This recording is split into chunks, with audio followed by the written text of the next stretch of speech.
My wife's millionaire family called me a ghost at their Halloween party after bankrupting me. You know that smell? Fresh earth mixed with diesel fuel and morning coffee from a beat-up thermos. For 25 years, that was the smell of success to me. That was the smell of building something real with your own two hands. Funny how a smell can turn from comfort to poison once everything falls apart. My name's Frank.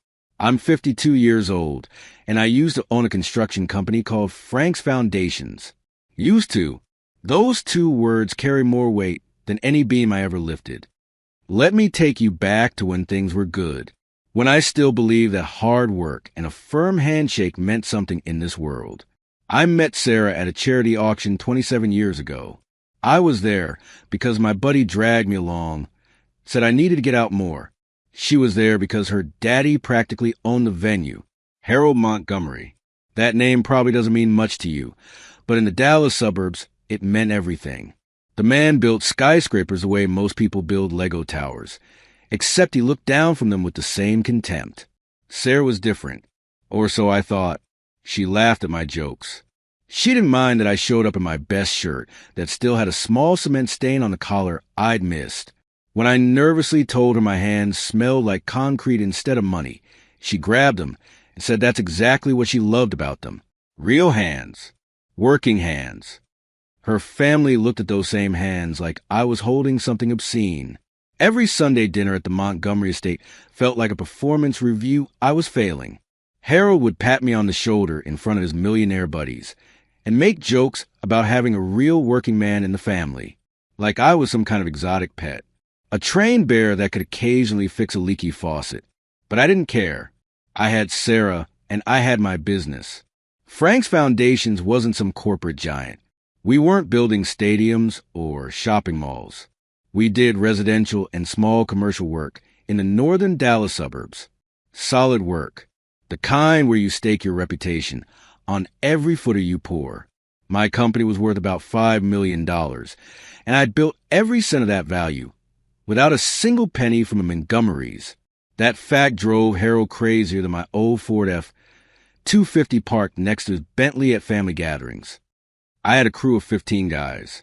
Good men who showed up on time and did the job right. My right hand was Mike. I'd hired him when he was 18 years old, fresh out of high school with more energy than sense. Taught him everything. How to read soil reports, how to calculate load-bearing requirements, how to talk to inspectors without sounding like you're trying to hide something. 10 years later, he was the best foundation specialist in the county. I trusted him with my business, with my life. He was like a son to me. That sentence hurts more now than it did to write my company's bankruptcy filing. The thing about building foundations is that you learn to spot cracks early. A tiny fissure in concrete today becomes a canyon tomorrow. I should have seen the cracks forming in my own life. Should have noticed the way Sarah started spending more time at her parents' place. The way Harold's smiles got wider whenever he asked about my business. The way Mike started avoiding eye contact during morning briefings. The first crack showed up when I lost a bid on the biggest project of my career, the new Riverside Commercial Complex.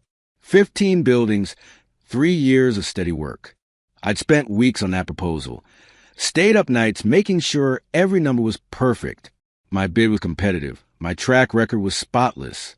I lost to a guy named Rogers. Danny Rogers. Slick hair, expensive suits, and a construction company that built like cement was their mortal enemy. I'd seen Rogers work. Cutting corners wasn't his strategy. It was his religion. But somehow, he undercut my bid by 30%. That hurt. But you take your losses in this business. You shake it off and move on to the next job. Then Mike walked into my office on a Tuesday morning. October, about a week after I lost the bid. He wouldn't look at me, just stared at his boots and mumbled that he was putting in his notice. Said Rogers made him an offer he couldn't refuse. Better pay, better benefits, a chance to be a partner eventually. I felt something crack inside my chest. Not anger. Not yet. Just this hollow feeling, like someone had scooped out my insides with a backhoe. Then he told me 3 of my best equipment operators were going with him.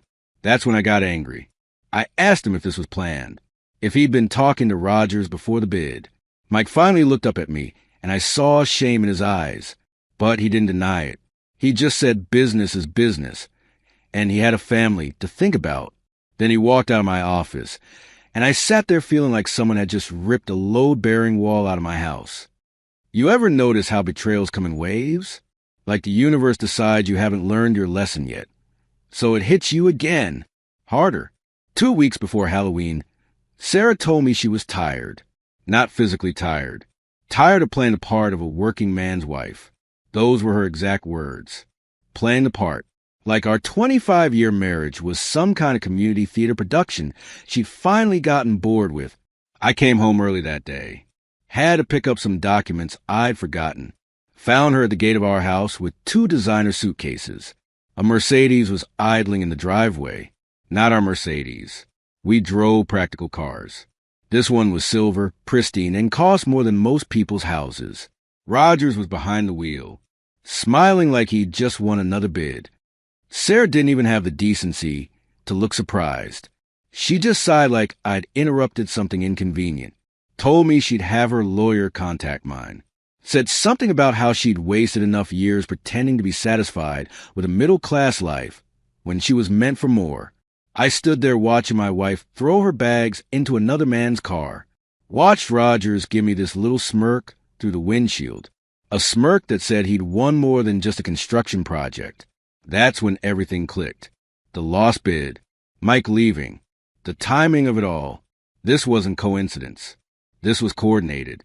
They hadn't just stolen my best workers and my biggest contract. They'd built their future on the rubble of my marriage. I wish I could tell you that was rock bottom, that the story ends there with me picking up the pieces and moving on. But life doesn't work that way. When you're going down, gravity makes sure you hit every branch on the way. Every year on Halloween, the Montgomerys threw their famous masquerade ball. It was the event in Dallas high society. Politicians, business moguls, old money families. They all came out in their elaborate costumes and masks that cost more than my monthly mortgage. Sarah lived for that party. Spent months planning her costume, making sure she'd be the most photographed person there. I always hated it. Felt like a museum exhibit. Look, a real working man. Watch him try to use the correct fork. Harold loved parading me around his friends, showing off his salt-of-the-earth son-in-law. Made him seem relatable, I guess. Like he understood regular people because his daughter had married one. This year, obviously, I was invited. Sarah had moved out 3 weeks earlier, and the divorce papers were sitting on my kitchen counter like a coiled snake. But Harold hadn't forgotten about me. Oh no, Harold had been waiting for this moment for years. See, way back when I was just starting out, I needed a loan for my first excavator. Banks weren't exactly lining up to give money to a 27-year-old veteran with a dream and a pickup truck. Harold offered to help, not with cash. God forbid. He co-signed the loan, guaranteed it. At the time, I thought it was the first genuinely kind thing my father-in-law had ever done for me. I paid that loan off in 3 years. Never missed a payment. Forgot all about Harold's involvement. Harold's lawyers didn't forget. One lost bid shouldn't tank a $5 million company. I had other projects lined up, other clients. But Harold's legal team went to my bank with documentation, showing that my company's financial guarantor, Harold Montgomery, had concerns about Frank's foundation stability. They pointed to the lost Riverside bid, to Mike and 3 operators leaving, to Sarah's divorce filing, which painted me as unstable. The bank panicked, sent me a letter, very professional, very polite, very clear. Pay off all outstanding credit lines by end of quarter or face foreclosure on all business assets. I had 60 days to come up with $800,000. I tried everything, talked to other banks, called in favors, reached out to former clients. Everyone was sympathetic. Nobody was writing checks. Funny how fast you become toxic when the word gets out that Montgomery Financial has concerns about your stability. I started selling equipment. The new excavator I just bought, 3 skid steers. Even sold my personal truck and started driving a 15-year-old Honda that burned oil. Every penny went to the bank. It wasn't enough. It was never going to be enough. Meanwhile, the Halloween ball happened. I wasn't there, obviously, but Johnny Ramirez was. Johnny had worked for me for 12 years before the exodus to Rogers' company. Good guy. Felt guilty about leaving. He texted me at 11:47 p.m. that night. The text said, "Boss, I'm sorry. You need to know." Then he sent me a video. Someone had recorded Harold Montgomery's toast. The old man stood there in some kind of elaborate Victorian costume, champagne glass rays, surrounded by Dallas's elite, everyone in masks and finery. The video quality was shaky, but the audio was crystal clear. Harold thanked everyone for coming, talked about family and tradition. Then he raised his glass toward Sarah and Rogers, who were standing together in matching costumes. A king and queen. How original. Harold said he was thrilled to celebrate new beginnings, that Sarah had finally found a partner who could provide the foundation she deserved. A strong foundation. A proper foundation. He paused for effect, and the crowd leaned in. Then he said, "And I'm pleased to say we finally cleared away the ghosts of the past. Out with the old and with the bold." The crowd erupted in applause and laughter. Sarah was beaming. Rogers had his arm around her waist, looking every bit the conquering hero. Harold soaked in the attention like he'd just announced a major charitable donation instead of publicly humiliating his former son-in-law. I watched that video 17 times that night, sitting in my nearly empty house. Most of the furniture was gone, sold to pay down debt. Just me, my phone, and Harold's voice echoing in the darkness. Ghost of the past. That's what I was now. Not Frank. Not a veteran who'd served his country. Not a businessman who'd built something honest from nothing. Not a husband who'd loved his wife for 25 years. I was a ghost, an embarrassment to be cleared away so the important people could move forward with their important lives. The bank foreclosed 3 weeks later.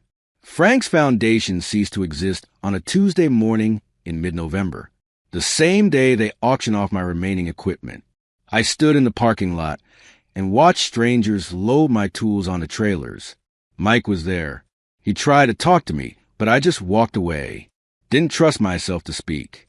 Didn't trust what I might say or do.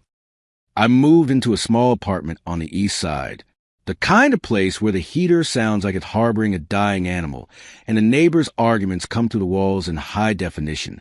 My lawyer told me the divorce would be finalized by January. Sarah was going for half of everything, which was hilarious since there was nothing left to split except debt. Harold had won. He'd systematically dismantled my business, my marriage, and my reputation. I was 52 years old with a failed company, a failed marriage, and a rapidly depleting bank account. I spent my days sending out resumes and my nights staring at the ceiling, doing math that never added up right. I'd built something real, something good, and they'd crushed it like it was nothing, like I was nothing. Some nights I'd drive past the old shop, just to torture myself, I guess. The sign was still up, Frank's Foundations. Someone had spray painted over it. Couldn't even read the name anymore. Just ghost letters under layers of paint. Ghost. That word kept rattling around in my head. Harold called me a ghost. Something to be cleared away. Something that used to exist but doesn't anymore. Something dead. Here's what I learned about hitting rock bottom. It's not the fall that breaks you. It's lying there in the crater, looking up at where you used to be, and realizing that everyone who pushed you is up there celebrating, toasting to your absence, building their happiness on top of your grave. December came. The divorce was almost final. My savings were gone. I was working at a hardware store for $13 an hour, helping contractors buy supplies for the kind of jobs I used to run. Some of them recognized me. Most pretended they didn't. That was somehow worse. The absolute worst part happened on a Tuesday afternoon. One of my old drywall guys came in. Tim, a kid I'd trained myself, taught him how to read blueprints and calculate materials. He didn't see me at first, just slapped a pile of expensive gear on the counter and pulled out a shiny Rogers Construction Company card. Then he looked up. The recognition hit his face like a slap. Then came the pity. He mumbled my name. I scanned his items, keeping my voice flat as concrete. Told him his total. He fumbled with the card. Couldn't meet my eyes. Said something about the weather. I handed him the receipt and watched him practically run out the door. I stood there feeling smaller than the loose change rattling in the register drawer. I kept that video of Harold's toast on my phone. Deleted it 12 times. Re-downloaded it from the cloud 12 more. Couldn't stop watching it. Couldn't stop hearing those words. Ghosts of the past. Christmas was coming. The Montgomerys were probably planning another elaborate party. Sarah and Rogers were probably shopping for matching sweaters. Mike was probably cashing bigger paychecks. And I was standing in the frozen foods aisle of a grocery store at 11 p.m., trying to decide if I could afford real coffee or if store brand would have to do. That's where my story stood. 52 years old, divorced, bankrupt, working retail, living in an apartment that smelled like mildew and broken dreams. Everything I'd built was gone. Everyone I'd trusted had betrayed me. And somewhere at a mansion in North Dallas, the people who destroyed my life were sleeping peacefully in beds that cost more than my car. I was a ghost. All right, the kind that haunts the clearance rack at Home Depot, helping rich men buy supplies to build their dreams while mine lay buried under foreclosure notices and divorce papers. They thought they'd gotten rid of me, clear me away like construction debris, like I was nothing but an obstacle they finally overcome. They had no idea what they created, because ghosts don't just disappear. Sometimes they come back, and when they do, they collect what they're owed. Time doesn't heal all wounds. Sometimes it just gives them space to fester. Nearly a year crawled by, 347 days, but who's counting? Me. I was counting every single one of them in that apartment that smelled like mildew and defeat. The kind of place where the shower groans like it's got arthritis, and the neighbor's TV comes through the walls so clear you know their viewing habits better than your own thoughts. The smell that used to mean success, that mix of fresh earth and diesel and morning coffee, was gone, replaced by instant ramen and cheap beer, and the particular stink of a life going nowhere. I'd wake up some mornings and forget where I was.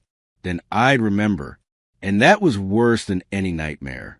I picked up whatever construction work I could find, day labor mostly, standing in parking lots at 5 a.m. with guys half my age, hoping some contractor needed an extra set of hands. The foreman would look at my gray hair and my resume, and their eyes would say what their mouths wouldn't. You're overqualified and too old, and we both know something went wrong in your life to put you here. They were right. The divorce finalized in February. Sarah got the house. I got the debt. Funny how that works. Her lawyer was better than mine, which is to say she could afford one, and I couldn't. The settlement was clinical. Sterile. 25 years of marriage reduced to a spreadsheet of assets and liabilities. Turns out I was mostly liabilities. I saw her once after the papers were signed. At a gas station, of all places. She was getting into a brand new Range Rover. Designer sunglasses. Hair perfect. She saw me standing by my beat-up Honda, and for a second our eyes met. I waited for something. Recognition, maybe. Regret. Anything human. She looked away and drove off. I stood there smelling gasoline and watched her taillights disappear, and I realized she'd already forgotten me. I was history. Ancient history. A mistake she corrected and moved on from. One Tuesday morning in September, I was grabbing coffee at a diner near the hardware store. One of those places with cracked vinyl booths and coffee that tastes like it was brewed during the previous presidential term. I was early for my shift, killing time, trying to make a single cup of coffee last as long as possible, because that's what your life becomes when you're counting pennies. There was a magazine rack by the register. You know the type. Celebrity gossip, fishing magazines, local society stuff that nobody actually reads. Except I read it, because there on the cover of Dallas Society magazine were Sarah and Rogers. Professional photo. Professionally happy. Both of them in hard hats at some construction site, looking like they'd never touched actual dirt in their lives. The headline read, "Couple of the Year, Building Dallas's Future." I bought the magazine. Spent $4 I didn't have. Read the whole article standing right there in the diner while my coffee got cold. They talked about their vision for Dallas, their commitment to quality, their innovative approach to construction management.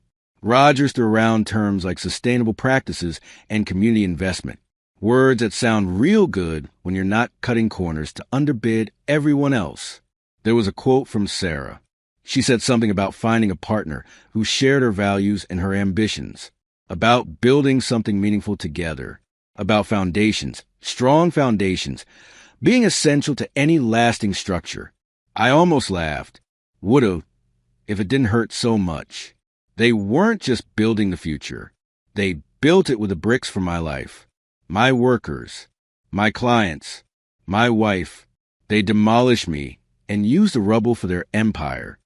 October came around again, a year since everything fell apart.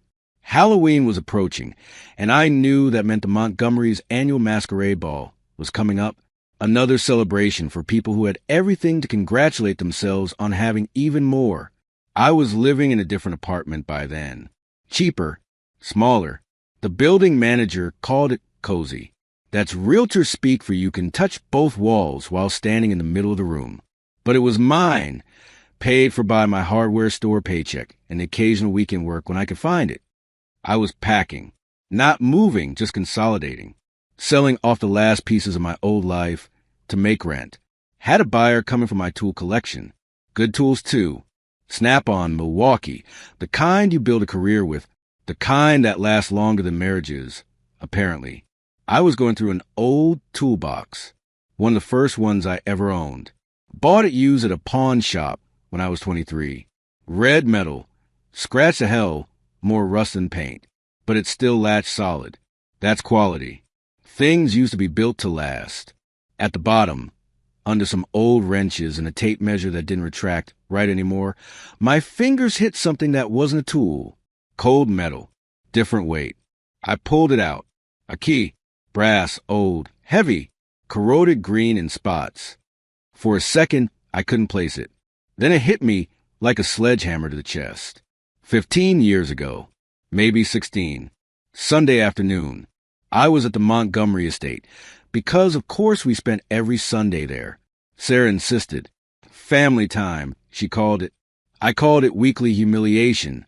But I kept that to myself because I loved her, and you do stupid things for people you love. The pipe burst in Harold's wine cellar. Not just any wine cellar. The man had a climate-controlled underground vault for his collection. Some bottles down there cost more than I made in a month. And one of the old pipes decided that Sunday was a great day to split and spray water everywhere. Harold found me reading the paper. Didn't ask. Commanded. Said I was good with my hands. Said like it was an insult and a compliment at the same time. Told me to handle it before the water damaged his collection. Wouldn't want to call a professional on a Sunday, would we? Not when we have our very own handyman in the family. I went down there. Water was already ankle deep. Old pipe, corroded fitting, easy fix if you had the right tools. I had the right tools. Always did. That was my curse, being useful. While I was down there, up to my knees in cold water, wrenching on pipes that were older than me, I saw it. A safe, not some modern electronic thing. Old school, the kind that looks like it could survive a nuclear blast. It was tucked in the corner, partially hidden behind wine racks. Harold came down to check on me, saw me looking at the safe, got this nervous little laugh, made a joke about hiding his skeletons down there, said something about how every man needs secrets, needs a place where he buries the things that could sink him, told me not to touch it unless I want to get pulled under too. We laughed. It was tense, awkward, the way you laugh at your boss's bad jokes because your mortgage depends on it. I finished the repair. Harold handed me a towel like I was the help, because I was the help. I wiped my hands on my coveralls, and that's when I felt the key. It had been sitting on a shelf near the safe. Heavy, cold. I palmed it without thinking, slipped it into my pocket. Didn't plan to keep it. Wasn't trying to steal anything. But something in me, some small wounded part that was tired of being treated like a servant in my own family, that part said keep it. One thing. One small heavy piece of metal from Harold's perfect house. Payment for being summoned like a handyman, instead of treated like a son-in-law. I forgot about it. Years passed. Got buried in that toolbox and buried in my memory. Until now, I sat on the floor of my tiny apartment, holding that key, and my brain started making connections like it was wiring a circuit board. Skeletons. Harold always joked about skeletons, about secrets, but it wasn't a joke, was it? The man lived in a mansion, drove cars that cost six figures, owned half the commercial real estate in North Dallas. But on paper, on tax returns, guy was practically modest, comfortable but not wealthy. I'd seen his public filings once years ago when Sarah and I were getting life insurance sorted out. The numbers didn't match. Never did. I'd noticed but never said anything, because you don't question your father-in-law's finances when you're trying to keep peace in your marriage. But I wasn't married anymore, and I wasn't trying to keep peace. Double books, offshore accounts, shell companies, money laundering, tax evasion, fraud. That's what was in that safe. Had to be. Harold wasn't hiding jewelry or sentimental photos.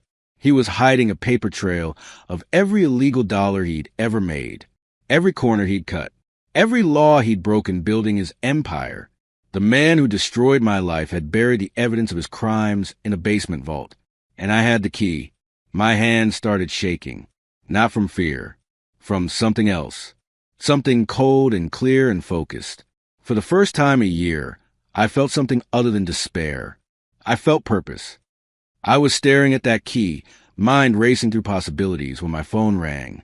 Unknown number. Normally I wouldn't answer. Bill collectors mostly. But something made me pick up. It was Mike. His voice cracked on my name. Sounded like he'd been crying or working up the courage to make this call for weeks. Probably both. He didn't make excuses. Didn't try to explain away the betrayal. Just said he couldn't do it anymore. Couldn't sleep. Couldn't look at himself. Said Rogers was doing to other people what he'd done to me.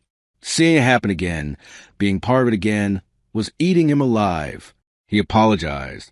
Said he knew it didn't mean anything. Said he knew he'd destroyed whatever relationship we had. But he had to try to make something right, even if nothing ever could be right again. Then he told me about this year's Halloween ball. It was going to be the biggest one yet. Montgomery and Rogers were celebrating. They just squeezed out their last major competitor in the North Dallas market. Complete domination. Total victory. Harold was planning to announce some kind of major expansion. Rogers would be there, obviously. Sarah, too. Everyone who mattered in Dallas construction and real estate. All in one place. All celebrating their success built on the backs of people like me. Mike had access to things. Floor plans. Security schedules. He'd been part of installing the new security system. Rogers' company did it. Cut rate, of course, because Rogers cut corners on everything, including his own safety. There was a blind spot, right near the wine cellar entrance. Rogers had skimped on one camera to save a few $100. The irony was almost beautiful. The man who'd stolen my business by undercutting me had underbid his own security. Mike sent me files, blueprints, guard rotation schedules, camera placements, everything I'd need if I wanted to get into that house unseen during the party. He didn't ask why I wanted it, didn't ask what I was planning, just said he owed me and this was the only payment he could offer. Then he hung up before I could respond. Maybe he didn't want to hear my voice. Maybe he was afraid of what I'd say. I sat there in my apartment with a rusty key in one hand and my phone in the other. Outside, some car alarm was going off. Someone was yelling in Spanish.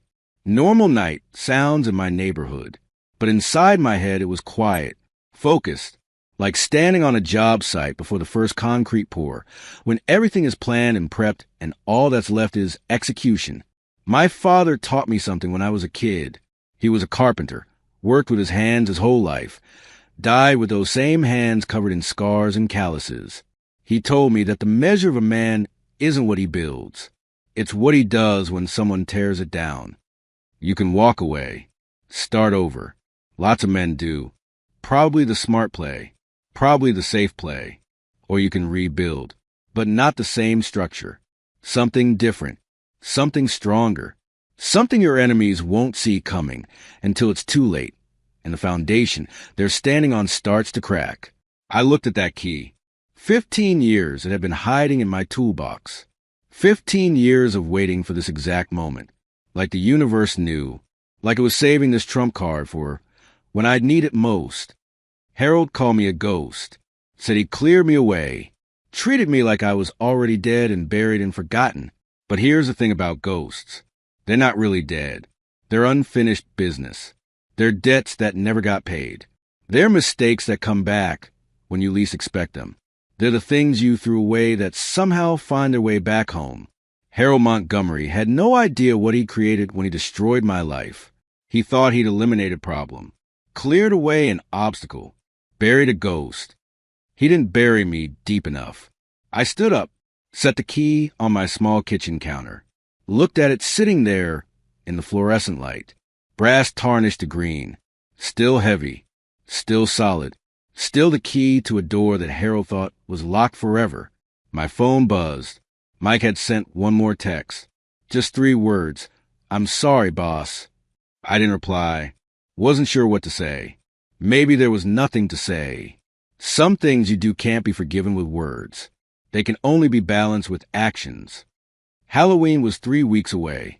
3 weeks to plan. 3 weeks to prepare. 3 weeks before the ghost of the past would come knocking on Harold Montgomery's door. Not to haunt, not to scare, to collect. I picked up the key again, felt its weight in my palm. Cold, heavy, patient. It had waited 15 years in darkness. It could wait 3 more weeks. Outside, the car alarm finally stopped. The yelling faded. The city went quiet, or as quiet as it ever gets.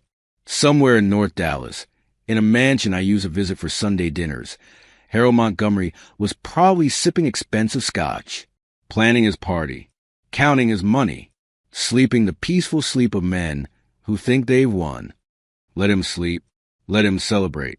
Let him think the war is over. Because ghosts don't fight fair. They don't fight clean. They don't follow the rules that living men follow. They just come when you least expect them. And when they do, they take what's owed. I had a key. I had blueprints. I had a blind spot in the security system. And I had absolutely nothing left to lose. Harold Montgomery thought he knew what I was capable of, thought I was just some working man, some simple contractor who played by the rules and lost because the game was rigged. He was about to learn that the most dangerous person in any room isn't the one with the most to lose. It's the one with nothing left but time and patience and a very, very specific plan. The ghost was coming back. And this time, he wasn't asking permission. 3 weeks. That's how long I had to become someone I'd never been before. I'm not a thief. Never stole a thing in my life except maybe that rusty key. And even that felt more like payment than theft. But I had to learn. Had to study those blueprints Mike set me until I could walk through that mansion blindfolded. Had to memorize guard rotations and camera angles and the exact timing of everything. Turns out planning a heist isn't that different from planning a construction job. You measure twice. Cut once. You identify your load-bearing walls and your weak points. You calculate risk versus reward. You prepare for everything that can go wrong because something always goes wrong. I bought a small camera, the kind that fits in your palm. Nothing fancy, just something that could photograph documents clearly. Cost me $200 at an electronics store. The kid behind the counter asked if I was a private investigator. I told him I was doing genealogy research. He seemed disappointed. Guess the truth is never as interesting as what people imagine. Then I needed a way in. Mike's blueprint showed the blind spot, but I still needed a reason to be there. Couldn't just walk up to the gate and ask if they needed help serving champagne to the people who destroyed my life. I found a catering company online. Elegant Bites. One of those overpriced outfits that charge $50 for a single crab puff. They were handling the Montgomery party, posting about it on social media like it was the event of the century, looking for temporary staff for their biggest event of the year. I applied, used a fake name, paid cash for a burner phone for the contact number. They hired me without even checking references.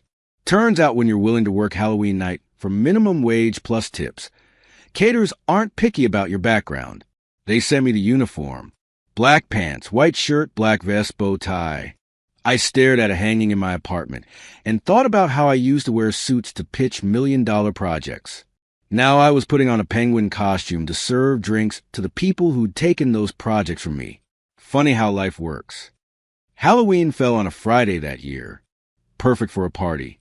Perfect for rich people to pretend to be other rich people in costumes that cost more than most folks' monthly rent.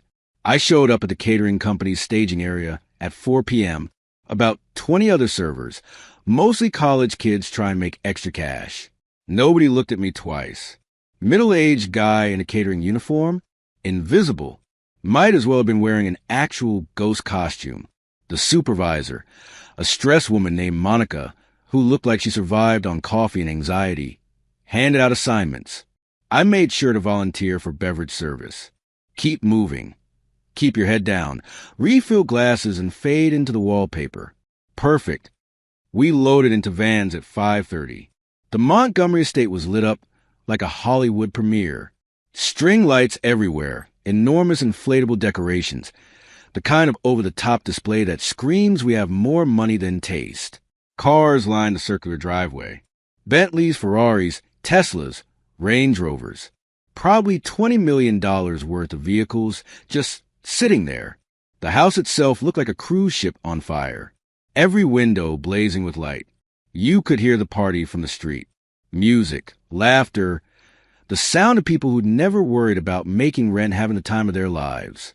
I grabbed my tray and walked through the service entrance with the rest of the staff. Nobody checked IDs. Nobody questioned anything. We were the help. Might as well have been furniture. Inside was chaos. Organized chaos, but chaos nonetheless. People everywhere in elaborate costumes and masks. I saw a woman dressed as Marie Antoinette talking to a guy in a full Iron Man suit that probably cost more than my car. Saw a group dressed as the Founding Fathers, which felt darkly ironic given what I knew about Harold's relationship with paying taxes. I kept my head down, moved through the crowd with my tray of champagne glasses. Someone grabbed a glass without looking at my face. Someone else made a joke to their friend about the service being slow. I was background noise. Invisible. Exactly what I needed to be. I spotted Sarah around 7 p.m. She was dressed as Cleopatra. Gold everywhere, elaborate headdress. The works. Rogers was Mark Antony. Naturally. They moved through the crowd like royalty, accepting congratulations and compliments. She looked happy. Really happy. The kind of happiness that comes from getting everything you wanted and never questioning whether you deserved it. Something twisted in my gut. Not jealousy exactly. More like recognition. I'd loved a version of this woman for 25 years. But that woman never existed. This was who she'd always been. I was just too busy building foundations to notice mine was resting on sand. Harold was holding court in the main ballroom, dressed as some kind of Renaissance nobleman. Velvet and gold, a costume that probably cost enough to feed a family for a month. He was laughing, telling stories, playing a benevolent patriarch. Everyone loved Harold Montgomery. Everyone wanted to be near him. None of them knew what was hidden in his basement. I checked my watch. 8:15. The fireworks were scheduled for 9 p.m. That was my window. When everyone was outside watching explosions in the sky, I'd be inside opening a different kind of bomb. The hardest part was waiting, standing there serving drinks, smiling politely when someone actually bothered to acknowledge my existence, watching the minutes crawl by. I'd run the timing 100 times in my head. Knew exactly how long it would take to get to the wine cellar, how long I'd need inside, how long to get back to my position before anyone noticed I was gone. 15 minutes. That's all I had. At 8:55, Monica announced that staff should position themselves near the exits to direct guests to the terrace for fireworks display. Perfect. Everyone moving. Everyone distracted.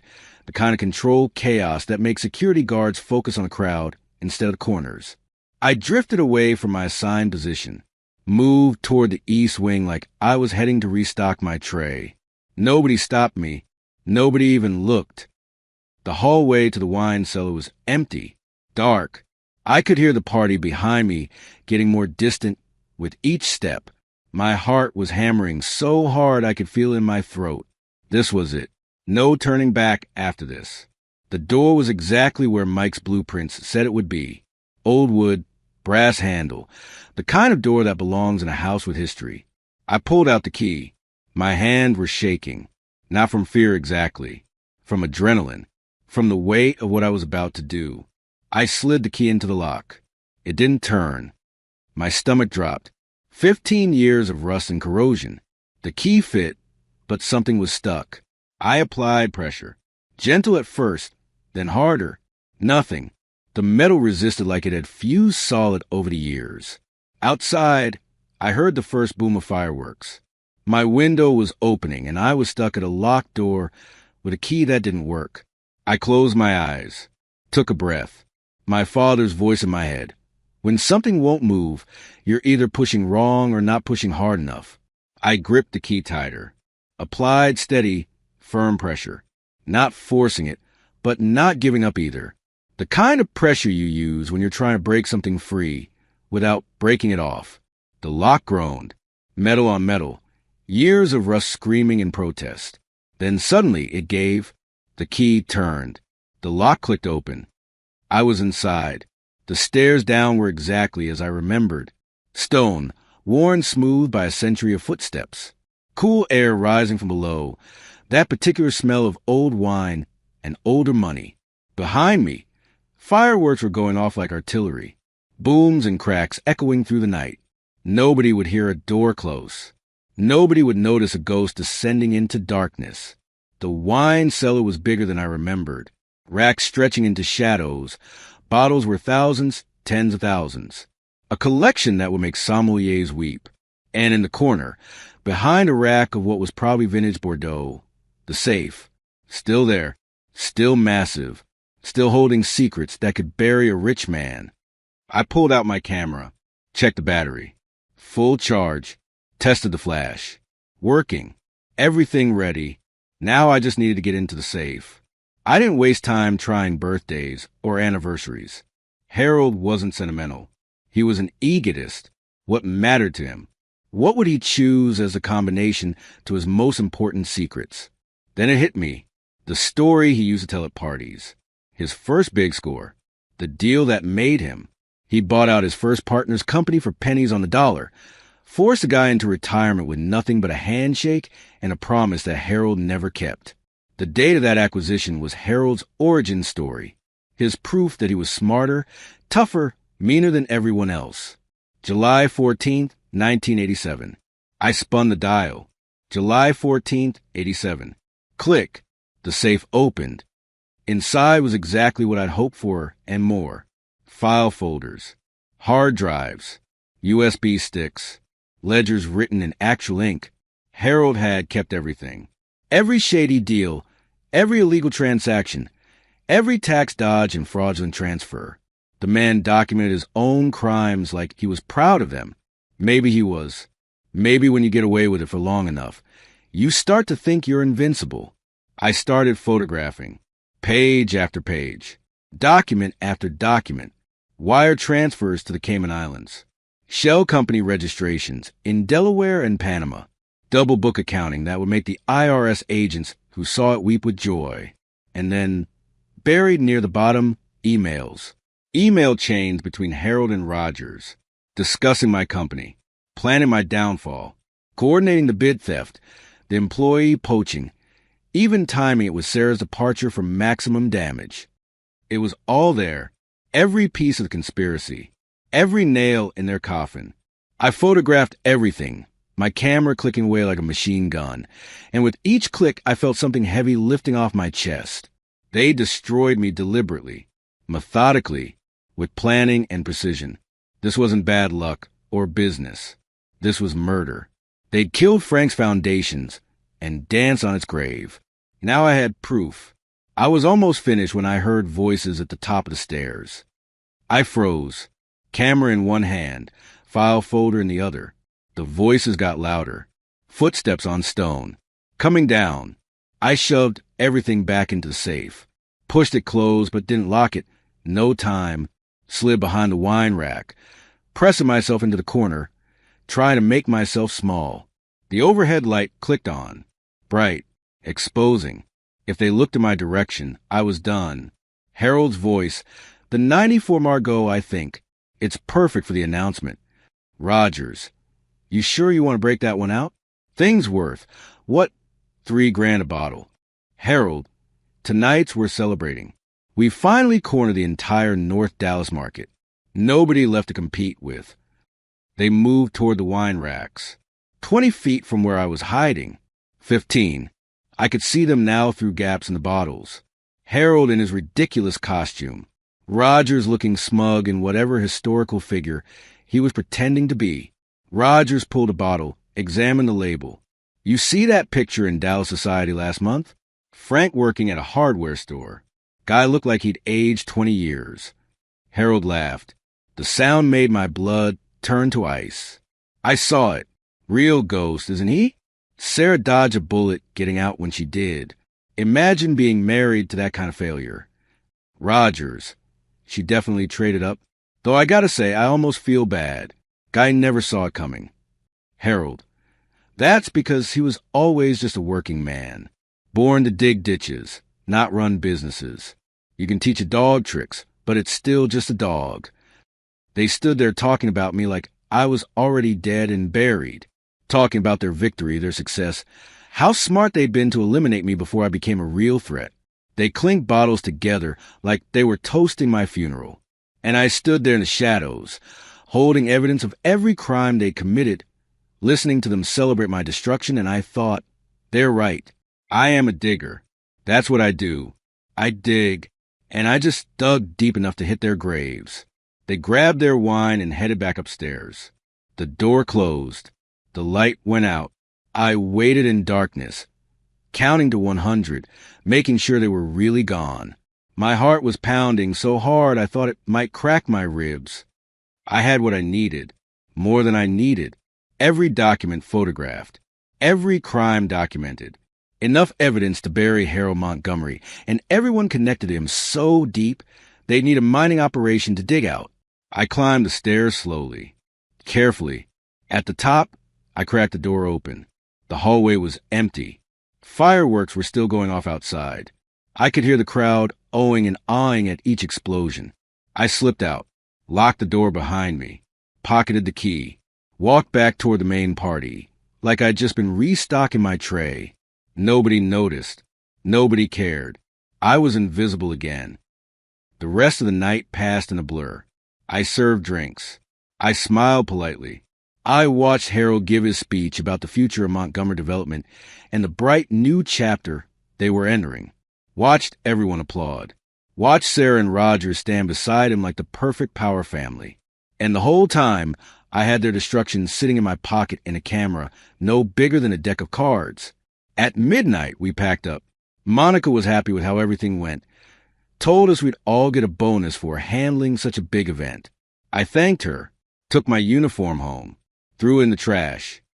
I sat in my apartment that night, transferring files from my camera to my laptop, then to 3 separate USB drives. Backed everything up to the cloud under 3 different email accounts. I wasn't taking any chances. This was my lottery ticket, my retirement fund, my justice. But it was more than that. It was proof. Proof that I wasn't crazy. Proof that I hadn't failed because I was incompetent. Proof that the game had been rigged from the start. Looking at those documents, seeing it all spelled out in black and white, I felt something I hadn't felt in almost 2 years. I felt like myself again. The question was what to do next. I could leak it to the press. Let them tear Harold apart in the court of public opinion. But that felt messy, uncontrolled. Rich people have good lawyers and better PR firms. They'd spin it, bury it, make it disappear. I could go to the police. But tax fraud isn't really their jurisdiction. They just pass it up the chain to federal investigators who might take years to do anything. Then I remembered something. A program I'd read about years ago. The IRS whistleblower program. If you provide information that helps them collect unpaid taxes, you get a percentage of what they recover, 15 to 30%, depending on the case. I did the math in my head. Harold was hiding millions, maybe tens of millions. If the IRS recovered even a fraction of it, I didn't sleep that night. Just sat there staring at my laptop screen, looking at all those documents, thinking about how sometimes the best revenge isn't the loudest one. It's the most thorough. My father taught me that when you want to take down a big tree, you don't hack at the branches. You go for the roots. Cut the foundation out from under it, and gravity does the rest. Harold thought he'd buried me, clear me away like construction debris. He had no idea I'd been digging underneath him the whole time. Outside, the sun was starting to come up. Halloween was over. The masks were off. Time to show everyone who the real ghost was. Monday morning, I walked into the office of the best tax attorney in Texas. His name was Marcus Webb, former IRS prosecutor turned private practice. The kind of lawyer who knows every loophole because he used to close them for a living. His hourly rate was more than I used to make in a week, but I wasn't paying hourly. I was offering him the case of his career. I laid it all out. The documents, the photographs, the evidence of systematic tax evasion spanning 3 decades. Shell companies, offshore accounts, fraudulent deductions, unreported income. Harold Montgomery had built an empire on unpaid taxes. Marcus went quiet, flipped through page after page on my laptop. His expression never changed, but his eyes got sharper with each document. Finally, he looked up at me. He asked why I was bringing this to him instead of just sending it anonymously to the IRS. I told him the truth. I wanted to do this right. Legal, protected, and I wanted my cut. He smiled for the first time. Said most people come to him trying to hide money from the government. I was the first person in years who'd come try and give them money they didn't know they were owed. We filed the whistleblower claim that afternoon. Official, documented, protected under federal law. Once you file, you're untouchable. The government has every incentive to keep you alive and cooperative because you're their key witness. Marcus told me it would take time. Months, maybe a year. The IRS moves slow, but they move thorough. He said to go live my life and let the machine do its work. So I did. Went back to my hardware store job. Kept my head down. Waited. 3 months passed. Nothing happened. For months. Still nothing. I started wondering if I'd miscalculated. If maybe Harold's lawyers were better than his crimes. If justice was just another fairy tale we tell ourselves to sleep at night. Then one morning in March, it happened. Federal agents hit the Montgomery estate at 6 a.m. Simultaneous raids on Rogers Construction, Harold's main office, 3 of his shell company addresses. They came with warrants and forensic accountants. Seized computers, froze bank accounts, arrested Harold before he'd even had his morning coffee. The news broke by noon. Every channel, every website. Biggest tax fraud case in Dallas history. Montgomery development was finished. I was at work when I heard. Someone had the news on in the break room. I watched Harold being let out of his house in handcuffs. His face that particular shade of gray that people get when their world is ending. Watched Rogers getting the same treatment at his office. Watched news helicopters circle like vultures over the carcass of an empire. Nobody at work knew I had anything to do with it. I was just another guy watching rich people finally face consequences. We all agreed it was about time. Then I went back to stocking shelves. That night, Sarah called. First time I'd heard her voice in over a year. She was crying, asking if I knew anything, if I'd done this, if I was happy now that her life was destroyed. I told her I didn't know what she was talking about. Told her I was sorry she was going through a hard time. Told her I hoped she landed on her feet. Then I hung up and slept better than I had in 2 years. The case moved fast once it started. Harold's lawyers tried everything, claimed the documents were forged, claimed illegal search and seizure, claimed their client was being persecuted. None of it worked. The evidence was overwhelming and ironclad. Rogers flipped first, cut a deal to testify against Harold in exchange for reduced charges. Even gave up details about how they coordinated my company's destruction. Said it was all Harold's idea, that he was just following orders. Classic. The prosecutors didn't even need his testimony. The documents spoke for themselves. $43 million in unpaid taxes over 30 years. Penalties and interest pushed it over $60 million. Montgomery Development declared bankruptcy. The estate went up for auction. The cars, the art, the wine collection, everything. Harold got 15 years. Rogers got 8, both in federal prison. The kind where white-collar criminals learn that money can't buy everything. The IRS finished calculating everything in September. Took them a year to chase down every hidden account and offshore shell company. They recovered $42 million. Paid back taxes, penalties, seized assets, the whole 9 yards. In October, exactly 2 years after the Halloween party where I'd been declared a ghost, I got a letter from the IRS. Official, legal, thanking me for my cooperation in bringing tax cheats to justice.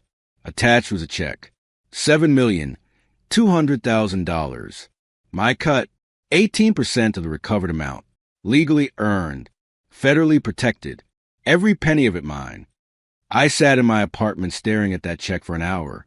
It wasn't revenge money. It wasn't luck or charity or an inheritance I didn't earn. It was payment for work done. For digging through documents. For taking a risk. For bringing criminals to justice. The hardest money I ever made. And the fairest.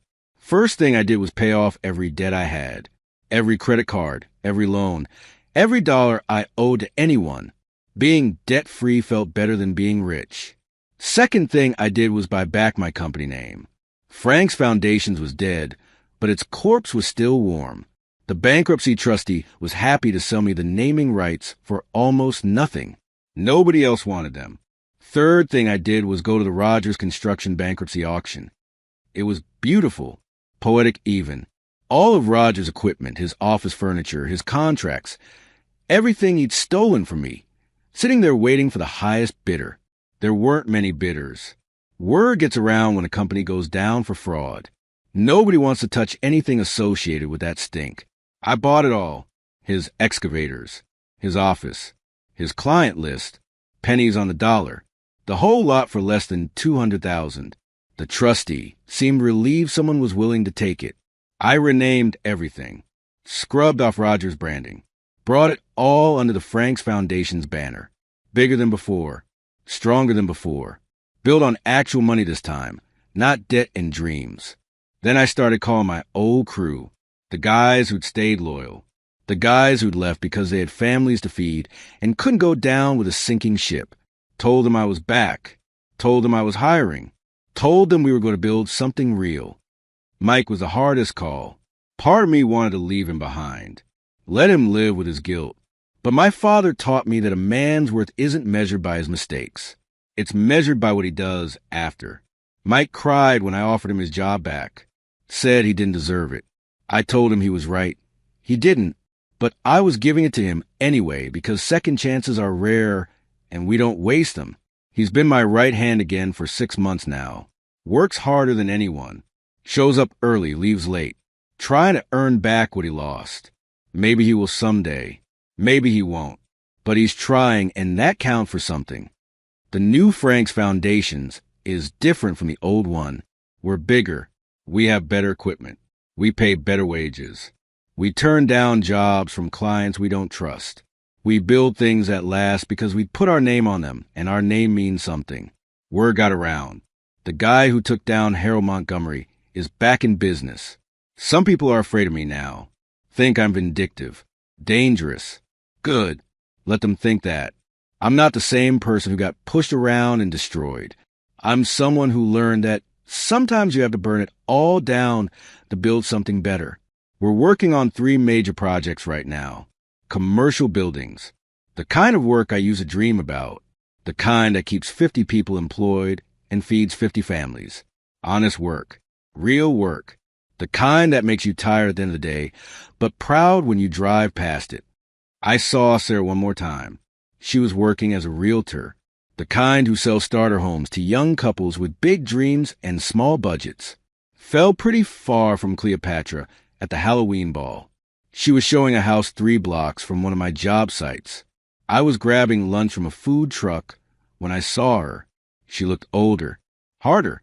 The kind of wear that comes from discovering that the life you thought you deserved was built on someone else's crimes. Our eyes met. She looked away first, climbed into a sensible sedan, not a Range Rover, drove off to her next showing. I didn't feel anything. No anger, no satisfaction, no vindication. Just nothing. She was a stranger who used to sleep in my bed. A chapter in a book I'd already finished. This morning I was on site for a new project. We're building the foundation for a medical complex. 5 buildings, 2 years of work, $8 million contract. My name on the proposal. My crew doing the work. My reputation making it possible. I got there at sunrise. That's still my favorite time. The site is quiet. The equipment is cold. And you've got the whole day ahead of you to build something that wasn't there before. The air smelled like fresh earth and diesel fuel and coffee from my thermos. Same smell as 27 years ago when I first started. Except now it smells like success again. One of my new guys, a kid fresh out of trade school, asked me why I still show up this early. Said, I'm the boss. I don't have to be here for the first pour. I could sleep in, let the foreman handle it. I told him what my father told me. The foundation is the most important part of any structure. It's hidden. Nobody sees it. But everything else depends on it. If you cut corners on the foundation, the whole building is compromised. Doesn't matter how pretty you make the exterior, it's still built on lies. He nodded like he understood. Maybe he did. Maybe he'll remember it 20 years from now when he's running his own crew. I think about Harold sometimes, sitting in federal prison in his orange jumpsuit, no longer the king of North Dallas real estate, just inmate number something or other, eating mystery meat in a cafeteria and sleeping in a cell the size of a closet. Wonder if he ever thinks about me. Wonder if he realizes the ghost he tried to bury came back and dragged him down instead. Probably not. Guys like Harold never think they did anything wrong. They just think they got unlucky, got caught, got betrayed by lesser men. They never understand that the foundation they built their empire on was rotten from the start. The thing about foundations is they're invisible until they fail. You can cover them up, hide them, pretend they don't matter. But eventually, gravity does its work. Everything built on lies comes down. Maybe not today. Maybe not this year. But eventually, always. I'm 54 now. Got gray in my beard and lines around my eyes that weren't there 2 years ago. Got $7 million in the bank and a company worth twice that. Got a crew that trusts me and clients who respect me and a reputation for building things that last. But more than that, I got something money can't buy. I got proof that I wasn't wrong. That I wasn't a failure. They said I was. That the game was rigged, and I still found a way to win. Real foundations aren't made of concrete. They're made of integrity, of keeping your word, of doing right even when it costs you, of getting knocked down and getting back up and finishing the job. Harold was right about one thing. I am a ghost, but not the kind he meant. I'm the ghost of a man they tried to bury. The memory of a mistake they made. The bill they forgot to pay. The debt that came due when they least expected it. They wanted to clear me away, make me disappear, pretend I never existed. But ghosts don't disappear. They haunt. They linger. They wait in the darkness for the right moment to remind you of what you did. And when that moment comes, when the ghost finally shows itself, it doesn't come to scare you. It comes to collect. This morning, standing on my job site, watching the sun come up over steel and concrete, I realized something. I'm not angry anymore. Not bitter. Not haunted by what they took from me. Because they didn't take anything. Not really. They destroyed a business. They ended a marriage. They took my money and my pride and tried to take my future. But they couldn't take what mattered. They couldn't take my skills, my knowledge, my willingness to work, my ability to build something from nothing. Those things were always mine, are still mine, will always be mine. You can take everything from a man except what he carries inside. And what I carry inside is the knowledge that real wealth isn't counted in dollars. It's counted in foundations that hold, in buildings that last, in handshakes that mean something, in a name that stands for quality. Frank's Foundations, rebuilt, stronger, better, not in spite of being destroyed, but because of it. The kid asked me one more question this morning. Asked if it was worth it. The bankruptcy, the loss, the year of struggle. If I'd do it all over again, knowing what I know now. I thought about it. Honest thought, not some quick answer. Thought about the pain and the humiliation, and the nights I wondered if I'd ever be anything other than broken.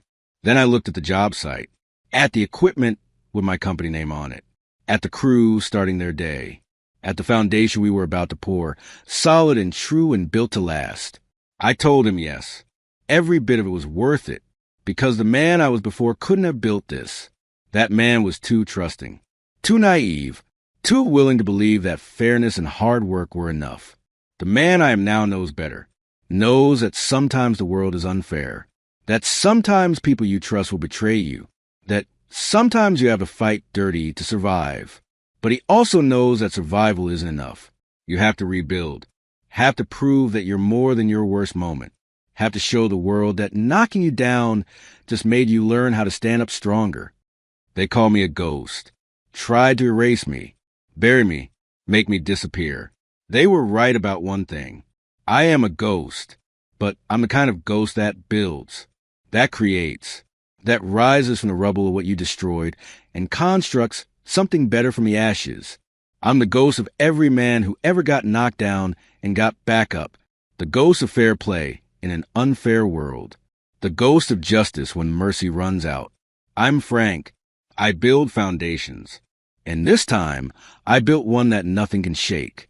The ghost came back, and he built an empire on the graves of the men who tried to bury him.